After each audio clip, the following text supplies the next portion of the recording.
इस व्यस्त और भीड़-भाड़ वाले प्लेनेट पर समय तेजी से गुजर रहा है, जहां जीवन हर पल बदलता और विकसित होता रहता है।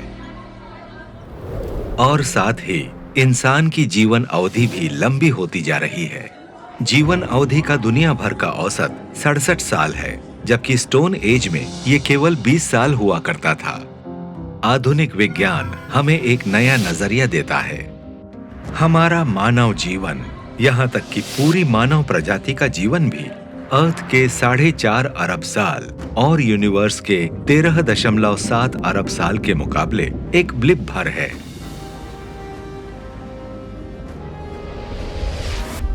अब ऐसा प्रतीत होता है कि पूरा कॉस्मोस उधार के समय पर जी रहा है। ये शायद समय के एक बहुत बड़े विस्तार के भीतर का एक छोटा सा ब्लिप है। जब हम पूछते हैं कि क्या समय कभी खत्म होगा, इससे पहले कि हम समय के इस बड़े रहस्य में और गहरे उतरें, विज्ञान शो को सब्सक्राइब और लाइक जरूर करें। हमारा जीवन चक्रों में चलता रहता है, जागने और सोने का, मौसम का, और जन्म और मृत्यु का। समय को चक्रीय रूप से समझना हमें प्राकृतिक दुनिया से जोड़ता तो है, लेकिन यह विज्ञान के सवालों का जवाब नहीं देता। अर्थ का अतीत, उसके जियोलॉजिकल एरियाज और उसके एंशिएंट क्रिएचर्स की व्याख्या क्या है? हमारी दुनिया कहां से आई है? हमारी दुनिया कब खत्म होगी?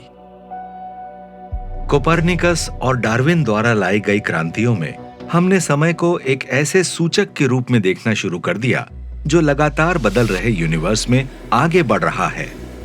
19वीं सदी के फिजिसिस्ट लुडविग बोल्ट्जमान ने एक नियम खोज निकाला, जिसका मानना था कि वो टाइम के सूचक की उड़ान को नियंत्रित कर सकता है। एंट्रोपी, ये थर्मोडायनामिक्स के दूसरे नियम पर आधारित है, जिसका कहना है कि डिसऑर्डर की स्टेट्स हमेशा बढ़ती जाती है, एक साफ ओल्डरली शुरुआत के बिंदु से। और एलिमेंट्स, लिविंग थिंग्स, अर्थ, सन, गैलेक्सी, ये सब अंततः उच्च एंट्रोपी या डिसऑर्डर की स्टेट्स की ओर बढ़ रहे हैं। प्रकृति मृत्यु और पुनर्जन्म के चक्रों में मैटर और एनर्जी को लगातार कम एंट्रोपी वाली स्टेट्स में फिर से जोड़कर इस अपरिहार्य विघटन से लड़ती है। क्या एंट्रोपी किसी दिन ये लड़ाई जीत जाएगी और टाइम के एरो पर ब्रेक लगा देगी, या फिर समय यूं ही हठपूर्वक आगे बढ़ता रहेगा? हम इस कॉस्मिक कॉन्फ्लिक्ट में ऑब्जर्वर्स भी हैं और मोहरा भी। हम समय के कामकाज पर मास्टरी हासिल करना चाहते हैं, जबकि हमारी अपनी निश्चित एंड वाली क्लॉक टिक टिक कर रही है। टाइम के नेचर को जानने के लिए हमारे विंडोज वे मैकेनिज्म्स हैं, जिनका उपयोग हम बदलते यूनिवर्स को चार्ट करने और मेजर करने के लिए करते हैं, पुराने मैकेनिकल क्लॉक्स से लेकर रेडियो एक्टिव एलिमेंट्स के डीके तक, या हमारे टेलीस्कोप्स जो डिस्टेंट ऑब्जेक्ट्स की स्पीड को मेजर करते हैं।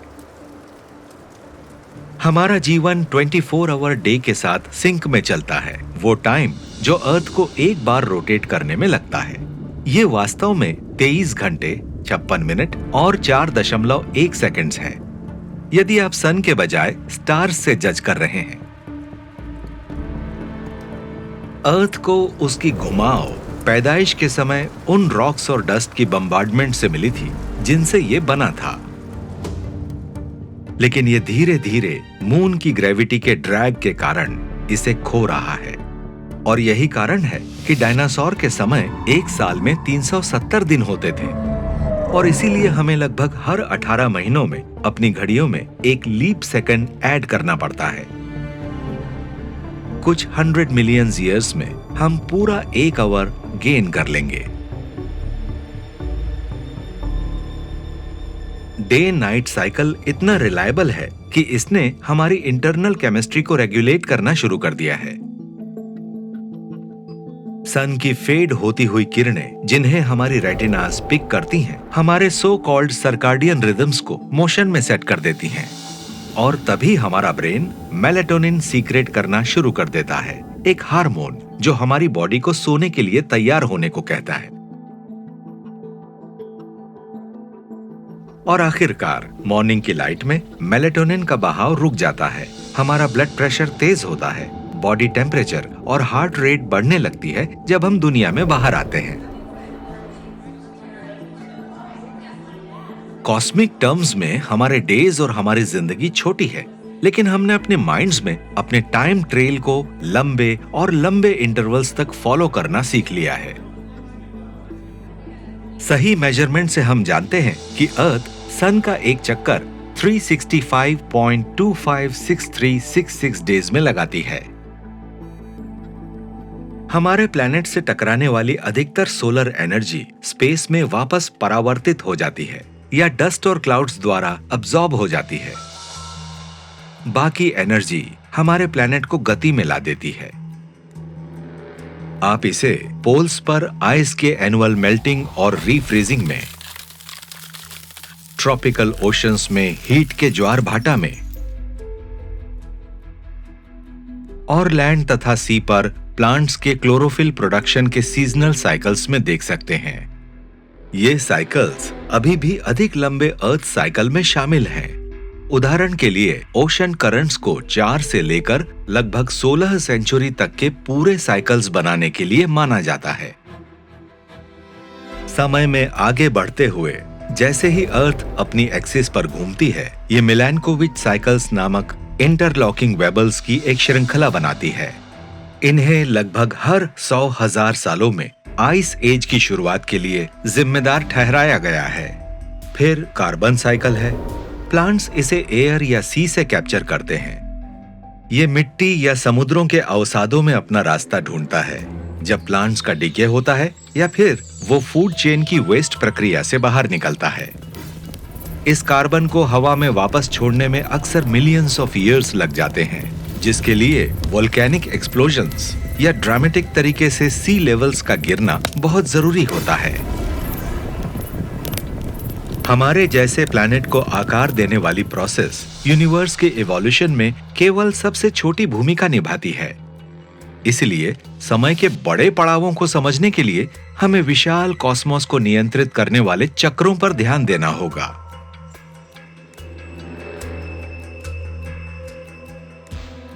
रिंग थियरी ये कहती है कि यूनिवर्स स्पेस के अचानक एक्सपेंशन से शुरू हुआ, जिसे बिग बैंग कहते हैं, जिसमें एंट्रोपी यूनिफॉर्मली लो थी। और यही वो समय था जब छोटे सब एटॉमिक पार्टिकल्स जैसे कि क्वार्क्स और लेप्टॉन्स एक गर्म सूप में घुले मिले थे। फिर वे एटम्स में जुड़ गए, जिससे प्राइमोर्डियल एरा शुरू हुआ। यूनिवर्स फैलने के साथ ठंडा होता गया, हल्का पड़ता गया और उस एज में चला गया जिसे कॉस्मिक डार्क एज कहते हैं। फिर कई 100 मिलियन सालों के बाद मैटर के बड़े झुंड एक साथ आ गए। गैस की ये अलग अलग पॉकेट्स इतनी घनी हो गई कि वे गर्म होकर जल उठी। और इस तरह स्टार्स का एरा शुरू हुआ। इस ग्लोरियस एज में यूनिवर्स ने समृद्ध कॉस्मिक लैंडस्केप्स की नींव रखी, जो हम अपने टेलीस्कोप्स में देखते हैं। ट्रिलियंस के भी ट्रिलियंस स्टार्स पूरे कॉस्मोस में गैलेक्सीज को प्रकाशित करते हैं। इस एरा का आर्क स्टार्स के लाइफ साइकिल द्वारा डिफाइंड होता है, जो उनके साइज के हिसाब से वैरी करता है। स्टार्स चमकते हैं क्योंकि गैलेक्सी मैटर को उनके कोर्स में क्रश करती है। रिलीज हुई एनर्जी बाहर की तरफ पुश करती है और ग्रेविटी के अंदर की फोर्स को बैलेंस करती है। एनर्जी और ग्रेविटी के बीच के इस युद्ध के कारण यूनिवर्स में हर तरफ स्टार्स में उग्रता आ रही है। लेकिन बड़े सितारों में उनके बर्थ के लगभग 10 मिलियन ईयर्स के बाद गुरुत्वाकर्षण हावी होना शुरू कर देता है। जब स्टार के कोर में कॉन्सेंट्रेट होता हुआ मास एक क्रिटिकल थ्रेशोल्ड पर पहुंचता है, तो कोर में अपने आप कोलैप्स हो जाता है। इससे एनर्जी रिलीज होती है जो स्टार को लाइट और डेब्री के ब्लास्ट में एक्सप्लोड कर देती है, जो पूरे कॉस्मोस में दिखाई देता है।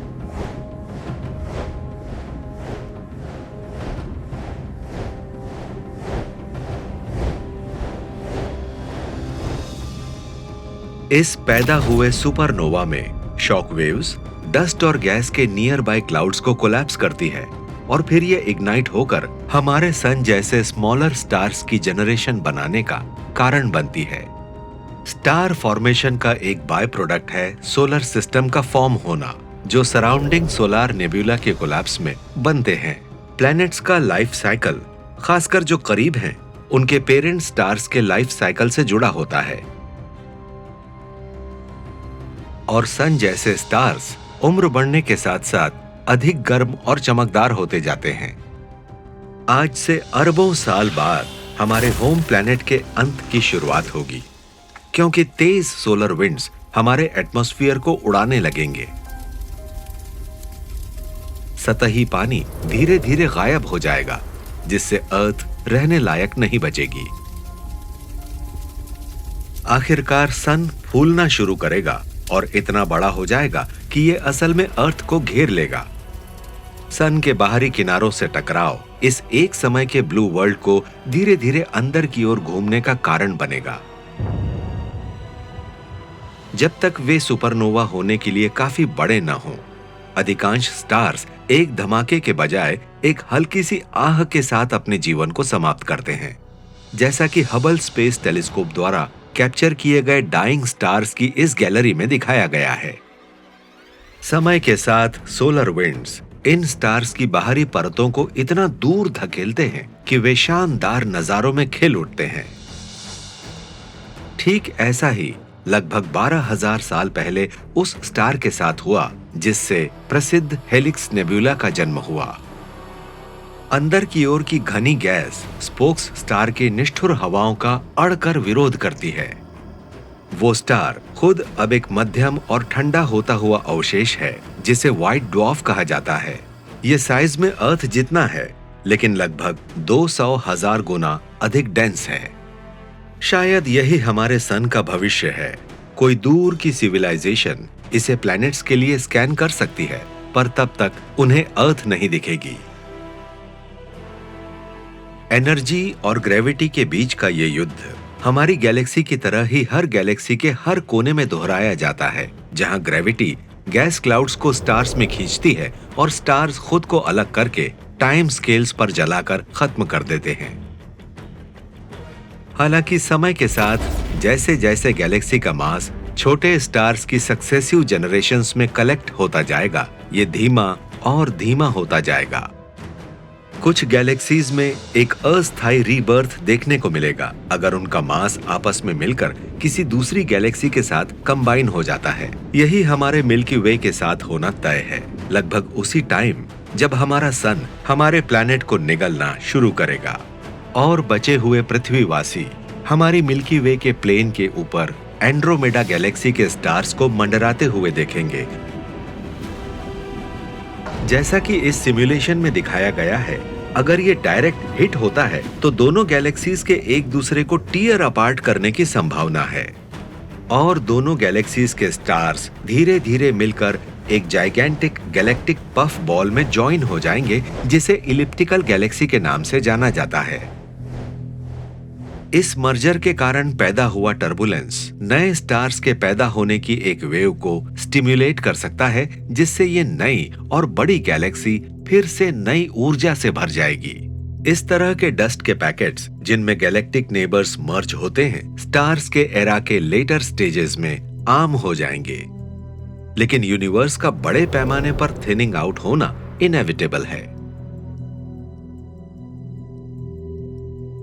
बड़े पैमाने पर कॉस्मिक एक्सपेंशन रेट की रीसेंट स्टडीज बताती है कि पूरा यूनिवर्स ग्रेविटी के आगे झुकने या बिग क्रंच में एंड होने के किसी खतरे में नहीं है।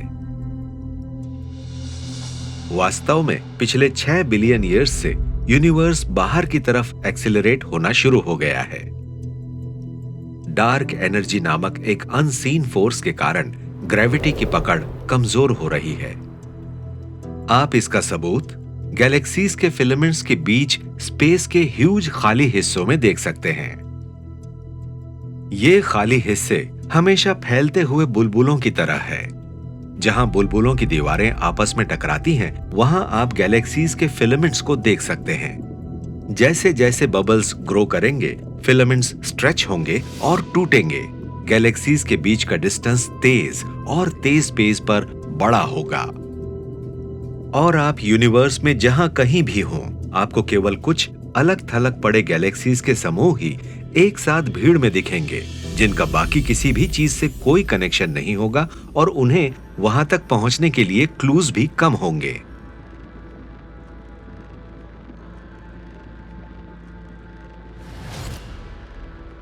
अब से दसियों बिलियंस सालों के बाद जब टाइम अधिक दूरी पर पहुंच जाएगा, आसमान गहरा और गहरा होता जाएगा, क्योंकि सब कुछ एक दूसरे से दूर होता चला जाएगा।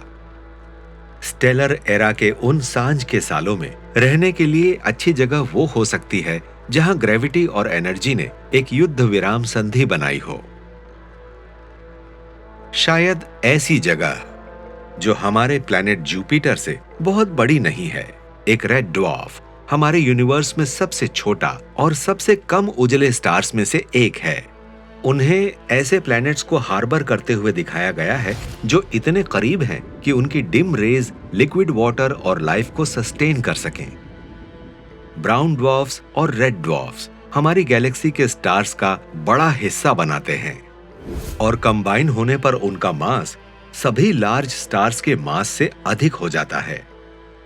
क्योंकि वे बहुत स्लोली बर्न करते हैं, वे स्टार्स के मैजेस्टिक एज के फाइनल बीकन्स होंगे। एक एरा जो 100 ट्रिलियन ईयर्स तक एक्सटेंड होगा। भले ही उनकी होस्ट गैलेक्सीज डिम हो जाएं, दूसरी प्रोसेस इन स्मॉल आउटपोस्ट्स को ट्रांसफॉर्म करना शुरू कर देगी। समय के साथ ऑब्जेक्ट्स के बीच अचानक होने वाली टक्करें उनकी ऑर्बिट्स को घबरा देंगी, कुछ को गैलेक्सीज के सेंटर की तरफ भेजेंगी और दूसरों को खाली जगहों में। इस तरह गैलेक्सीज धीरे धीरे इवापोरेट हो सकती हैं और उनके कोर्स में मैटर का एवर डेंसर कॉन्सेंट्रेशन एक्यूमुलेट होता जाएगा। ऐसा होने पर यूनिवर्स एक नया कैरेक्टर गढ़ना शुरू कर देता है। डिजेनरेटेड एरा में आपका स्वागत है। इसमें यूनिवर्स स्टडीली कूल हो रहे रेड ड्वार्फ्स और व्हाइट ड्वार्फ्स से भरा होता है और सुपरनोवा एक्सप्लोजन्स के चार्ड रिमेन्स से भी। Neutron stars. भले ही इन मृत स्टार्स ने अपने न्यूक्लियर फ्यूल्स का उपयोग कर लिया हो, फिर भी वे कम मात्रा में एनर्जी उत्पन्न करना जारी रखते हैं। वे डार्क मैटर पार्टिकल्स को पकड़कर खत्म करना शुरू कर देते हैं जो उनकी पकड़ से भटक जाते हैं। यही वो जगह है जहां कॉस्मिक एवोल्यूशन बहुत स्लो हो जाता है। ये एक्सपेक्टेड है कि सभी एटम्स के बिल्डिंग ब्लॉक्स प्रोटॉन्स धीरे धीरे डिग्रेड होकर सब एटॉमिक पार्टिकल्स में बदल जाएंगे, जो बाद में फोटॉन्स में डीके हो जाएंगे। मौजूदा सभी प्रोटॉन्स जो एग्जिस्टेंस में है, यूनिवर्स के अर्ली मोमेंट्स से डेट करते हैं। उनका इवेंचुअल डीके डीजेनरेटेड एरा के एंड को मार्क करेगा। बिग बैंग के बाद लगभग 1 अरब अरब अरब अरब अरब साल बाद, जहां एक के बाद 40 जीरोज हैं। इसके बाद क्या होता है, इसकी हमारी पिक्चर आने वाले ईयर्स में हम क्या सीखते हैं उस पर डिपेंड करती है। फ्रांस और स्विट्जरलैंड के बॉर्डर के नीचे 100 मीटर अंडरग्राउंड में सबसे बड़े फिजिक्स एक्सपेरिमेंट्स में से एक लार्ज हेड्रन कोलाइडर को पार्टिकल्स को एक 27 किलोमीटर लंबे जायंट रिंग के माध्यम से ऑपोजिट डायरेक्शन में एक्सीलरेट करने के लिए बनाया गया था। और जब वे लाइट की स्पीड के आसपास पहुंच जाएंगे तो वैज्ञानिक उनका क्रूर कोलिजन करवाएंगे। एक गोल है हमारे यूनिवर्स के फाइनल टाइम होराइजन को डिफाइन करना, साथ ही साथ इसके सबसे परसिस्टेंट ऑब्जेक्ट्स ब्लैक होल के फाइनल मोमेंट्स को भी, जो हमारे सन के मास से मिलियंस से लेकर tens of billions of times तक के होते हैं। वे आज लार्ज गैलेक्सीज के सेंटर्स में ऑक्यूपाइड हैं। और जैसे जैसे वे गैलेक्सीज ट्रिलियंस ऑफ ईयर्स की उम्र तक होंगी, उनका अधिकतर मास सेंटर की ओर और सबसे ज्यादा हिंसक ब्लैक होल्स के दरवाजों में स्पाइरल हो जाएगा। ऐसा माना जाता है कि ये ब्लैक होल्स एक गैलेक्सी जितना वेट धारण कर सकते हैं। लेकिन आखिरकार जब वो बढ़ना बंद कर देंगे तो क्या वो भी समय के प्रकोप के शिकार होंगे? फिजिसिस्ट स्टीवन हॉकिंग के अनुसार इसका जवाब है हाँ। उन्होंने डीके की एक थियोरेटिकल प्रोसेस का प्रस्ताव दिया जिसे साइंटिस्ट लार्ज हेड्रन कोलाइडर में हाई एनर्जी पार्टिकल्स कोलिजन में टेस्ट करने की उम्मीद कर रहे हैं। आइडिया यह है कि हमारे यूनिवर्स में ऑपोजिट चार्ज के पार्टिकल्स स्पेस के वैक्यूम में कॉन्स्टेंटली वेल अप होते हैं। वो नॉर्मली एक दूसरे को डिस्ट्रॉय कर देते हैं, लेकिन जब ये एक ब्लैक होल के इवेंट होराइजन पर होता है तो एक पार्टिकल को पुल इन किया जा सकता है जबकि दूसरा एस्केप हो जाता है। इसका प्रभाव यह होता है कि वो ब्लैक होल से एनर्जी और मास को धीरे धीरे अपनाने लगते हैं। अगर ये सही है तो ब्लैक होल्स भी एक तरह से अपराधी ही हैं। लेकिन पक्का पता लगाना आसान नहीं है। एक माइक्रो ब्लैक होल बनाने में एक्स्ट्रा बाउंड कोलाइडर पैक कर सकने वाली ऊर्जा से अधिक ऊर्जा लगेगी। ये तब तक है जब तक नेचर और ग्रेविटी में जितना हमने सोचा है उससे कहीं अधिक ना हो। खास बात यह है कि हम जिस यूनिवर्स को जानते हैं वो 3 स्थानीय डायमेंशंस प्लस टाइम जिसका हम अपने दैनिक जीवन में अनुभव करते हैं उससे हटकर एक अधिक कॉम्प्लेक्स कॉस्मिक रियलिटी का पार्ट है या नहीं। हम एक तालाब की 2 डायमेंशनल सरफेस पर रहने वाले एक इंसेक्ट की तरह हो सकते हैं जो नीचे की गहराई और कॉम्प्लेक्स रियलिटी से अनजान है। यह संभव है कि एक अनसीन एक्स्ट्रा डायमेंशन हमारी दुनिया को एक एक्सट्रीमली टाइनी स्केल पर इंटरसेक्ट कर सकती है। कुछ वैज्ञानिकों के मुताबिक जब पार्टिकल्स बहुत हाई एनर्जीज पर कोलाइड होते हैं तो एक माइक्रो ब्लैक होल बनाने के लिए आवश्यक एडिशनल ग्रेविटी एक्स्ट्रा डायमेंशन से आ सकती है।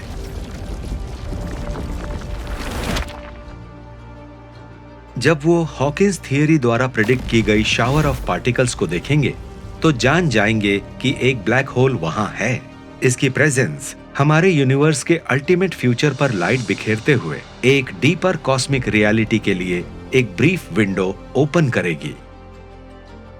हॉकिंग्स थ्योरी के हिसाब से आज ऑब्जर्व किया जाने वाला ब्लैक होल तब लास्ट गैस्प लेगा जब घड़ी अब से 10 से 100 सालों को स्ट्राइक करेगी, एक नंबर जिसे गूगल के नाम से जाना जाता है।